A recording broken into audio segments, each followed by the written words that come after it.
Алла тағала баршамызға пайдалы білім нәсіп етсін. Бүгінгі тақырып, құрметті жамағат, мынау Абу Ханифа Ханафи мазхабы жайында келген екен. Білесіздер, біздің пайғамбарымыз Құран бірінші, біздің ең бірінші мынау дініміздегі ең сүйенетін дәлеліміз бұл Құран кәрім. Бұл Құранның қасында еш нәрсе дым бола алмайды. Сіз бүкіл дүниенің кітабын жинап алып келіңіз, алып берсеңіздер, мынау Құранның қасында бұл ештеңе емес.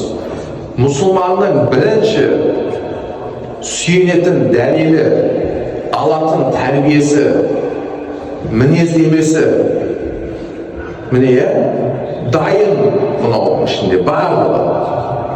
Сізді емдейді бұл Құран. Құран айтады, сені емдеу керек дейді. Бетіңізге айтады, сені емдеу керек дейді. Сен ауырып жүрсің дейді. Қандай ауырып? Сен ғайбат айтып жүрсің дейді қарыңыз. Сені емдеу керек, ғайбат айтпа дейді. Сен өтірік айтып жүрсің дейді. Сен мақтанып жүрсің дейді. Болар болмас. Жаңағыдай. Құранның қасында еш нәрсе түк емес. Бірінші мұсылманның дәлелі бұл Құран. Кейін пайғамбарымыздың хадистері. Міне осы Құран кәрім мен хадистерде мысалы көптеген хадис бар, көптеген аят бар. Ал біз бұл Құранға келген кезде кейбір аяттарға қараймыз, бір-біріне бұлай бір қайшы сияқты болып тұрғандай. Хадистерге қараймыз, бір-біріне бұлай бір қайшы сияқты болып тұрғандай. Мысалға бір мысал беретін болсақ, пайғамбарымыз айтады, қабір зияратына бармаңдар дейді. Бұхари хадис.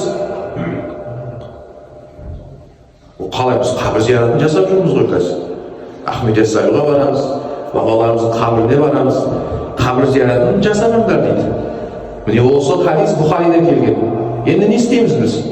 Міне осындай қайсы хадис тура, қайсы хадистің үкімі жойылған, қайсы аяттың үкімі жойылған, осының бәрін талдап беретін ғалымдар бұл жаңағындай 4 мазхаб ғалымдар. Бізге дайын қылып кетті барлығы. Енді қарайды. Пайғамбарымыз не үшін қабір зияратына бармаңдар деп айтқан? Өйткені жаңа пайғамбарымыз бірінші пайғамбар болып келген кезде, ол кездегі Мәккада олар неге табынатын еді көбісі? Пұтқа табынатын еді. Енді сол қабірге барып жаңағындай пұтқа сүйіну, табыну жалғасып кетпесін мақсатымен пайғамбарымыз уақытынша бармай тұрыңдар деген мақсатта айтты оны. Қабірге бармай тұрыңдар. Қашанға дейін? Мынау имандарың кәміл болып, Алла тағала жалғыз, Алладан басқаға құлшылық жасалынбайды деген нәрсе бұл жүрекке кіріп орналасқанға дейін уақытынша тоқтатыңдар деген мақсатта айтылды. Ал кейін пайғамбарымыз не істеді? Мен сендерге қабірге баруды жаңағындай қайтарушы едім, енді жасай беріңдер деді. Қараңыз. Міне осы екі хадис бір-біріне не болып тұр? Қайшы болып тұр. Осы нәрсені кім шешіп бере алады? Әрине ғалымдар шешіп бере алады. Ал бұл мазхабты қабыл етпейтіндер келеді, Бұхариді ашады. Бұхариде жазылып тұр. Пайғамбарымыз қабірге бармаңдар деген. Онда қабірге бармау керек. Ар жақта хадистің ол хабары жоқ онымен. Оны оқымады ол. Бұхариде келіп тұр ғой, айналайын, Бұхари Абу Ханифадан кейін өмір сүрген. Сен қалайша Абу Ханифадан кейін өмір сүрген адамның кітабымен Абу Ханифаның сот жүргізесің оған? Түсінікті ма мен? Мысалға, Абу Ханифа бірінші ол хадистерді біледі, екеуін де біледі. Ол кезде Бұхари, Муслим, Абу Дауд, Тирмизи, Насаи, Ибн Мажа, Мусаннаф, Абдураззақ, Ибн Аби Шайба, ондай хадис кітаптар жоқ еді ол кезде. Абу Ханифа былай, ол пайғамбарымызбен арасы көп болса 4 адам. Жақын. Сахабаларға арасы көп болса 3-2 адам. Жақын. Хадистердің барлығын тыңдады ол, білді. Ол кезде Бұхари деген жоқ еді ол. Сондықтан ана хадисті қарайды, мына хадисқа не үшін айтылған? Соны талдап, үкімін шығарып жазады. Ал кейінгі келгендер жаңағындай Бұхари кейін келді. Бұхари не үшін жазды? Өйткені Бұхаринің заманына дейін пайғамбарымыздың арасында 5-6 адамға дейін созылды. Пайғамбарымыз, сахабалар, табииндер, табииндер, кейін тағы біреу, кейін Бұхарилер келді. Яғни 4-5-6 адамға дейін созылды. Ол өмірден өтіріктен хадис шығару мода болды, былайша айтқанда. Мен бір хадисті білемін, ой, қандай хадис екен ол? Айтшы маған деген нәрселер көбейді оқиды. Сосын Бұхари осы нәрселердің алдын алу үшін өзінің шарттарын қойды. Міне осы шарттарға сәйкес келетіндер сахих деп аталынды. Кейіннен болып жатқан нәрселер бұлар. Түсінікті ма? Яғни ол шарттарды қандай шарт? Әрбір әділ адамнан жетіп келу керек. Ол адам ешқандай бір өтірік айтумен айыпталмау керек. Фасиқ болмау керек. Фасиқ деген сөз харамдарды әшкере жасайтын адам. Мысалы бір адам көшеде отырып, нарда ойнап отырса, бұл адам фасиқ. Бұл харамды әшкере жасап отыр деген сөз. Немесе бір адам тойда арақ ішіп отырса, бұл адам фасиқ деп үкім береді шариғат. Неге? Өйткені ол харамды адамдардың көзінше жасап отыр. Бұл адамның хадис алынбайды. Міне осындай адам болмау керек. Сондай шарттарды қойды, сол шарттарға сәйкес келген хадистерді жинады, Сахих Бұхари деген кітапты жазды. Бұл Бұхаридің жұмысы пайғамбарымыздың аузынан шыққан хадисті бізге 100% жеткізіп беру болды. Бұл хадиспен амал етіле ме, амал етілмей ме, бұл нәрсеге қарамайды Бұхари. Оған кім қарайды? Бұған мастак имамдар үкім шығады. Мынау хадис пайғамбарымыздан келген сахих болғанымен, бірақ үкімі жойылған. Бұл сахих, бұл хадиспен амал етілмейді. Неге сонда хадис бола тұр, ол үкімі қалай жойылады? Мен түсіне алмай тұрмын. Бар сонда, аятта да бар, үкімі жойылған аятта. Мысалы, Алла Тағала аятта айтпады ма?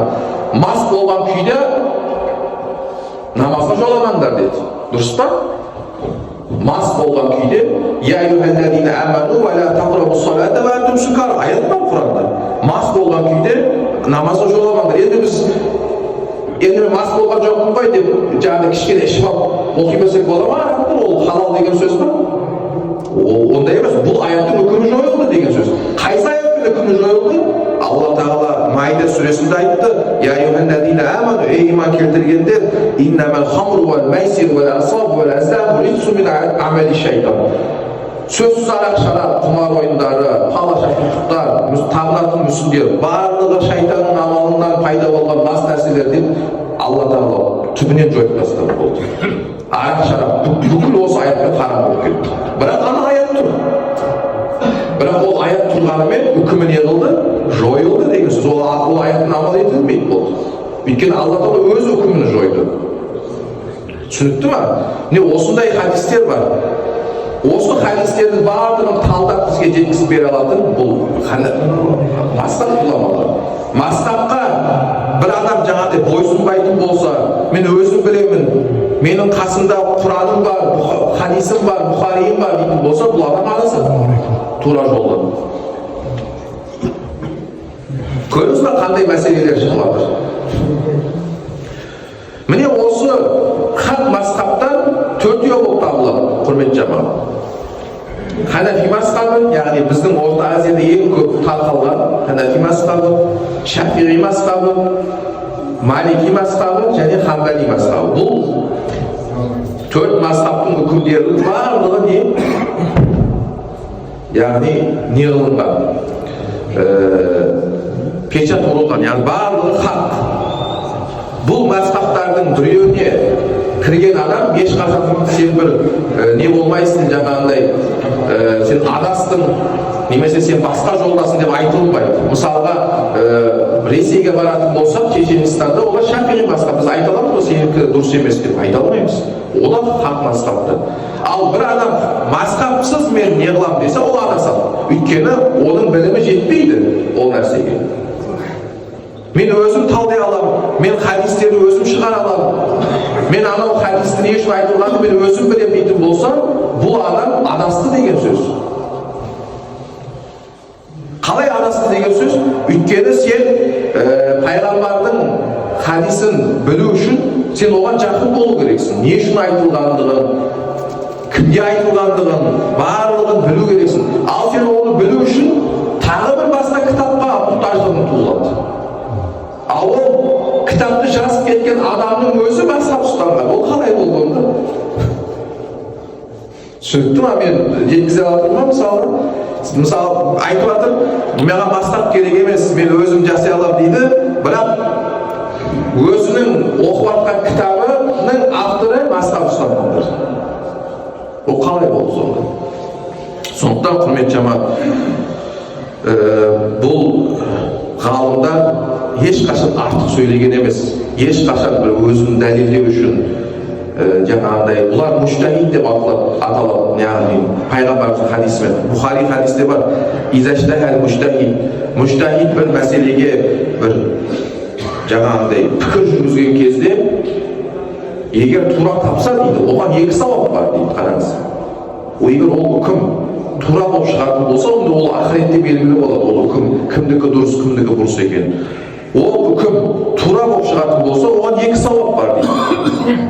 Ал қате болып шығатын болса, оған 1 сауап бар дейді. Қараңыз, қателігінің өзі сауап болып тұр. Неге? Өйткені бұлар нәпсі үшін істеген жоқ еш нәрсе. Бұлар Алла ризалығы үшін, осы мәселелерді оңай болу үшін, бізге жеткізу үшін нәрсе не қылды барлығы. Пайғамбарымыз өзі айтқандай мысалға, Сад сүресінде айтады, аятта айтып кетейін, әстағфируллах.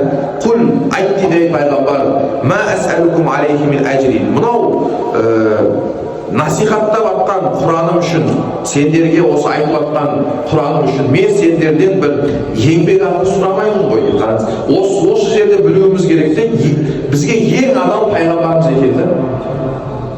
Бізге ең адал бұл пайғамбарымызда үмбетінде. Мен осы бір Құранды үйретіп жатқаным үшін, Құранды насихаттап жүргенім үшін, мен сендерден бір еңбек ақы сұрамаймын ғой. Осы жерде біле берсеңіздер болады ғой, ең адал пайғамбарымыз екендігін.